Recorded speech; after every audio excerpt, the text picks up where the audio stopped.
Hey guys, you know the drill. Today I'm going to show you how I go from this to this.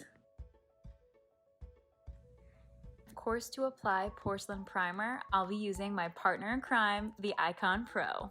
For a velvety finish, I'll be using matte airbrush foundation today.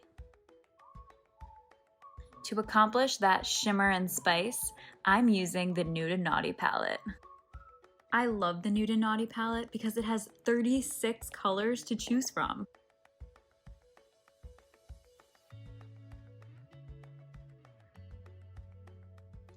For contour, the Cut 1 palette and Optic highlighter palette.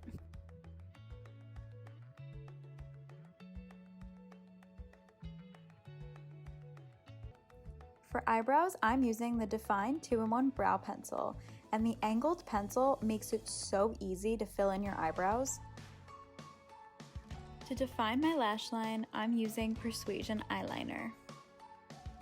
Curling my lashes for maximum lift. For lashes, I'm using Distraction mascara. Did you guys know that our Creme Confession lipsticks have a mirror on the back? Perfect for on-the-go glam. And since I love my look so much, I want it to last all day, I'm using Final Seal Setting Spray. So, who's excited to try this shimmer and spice look?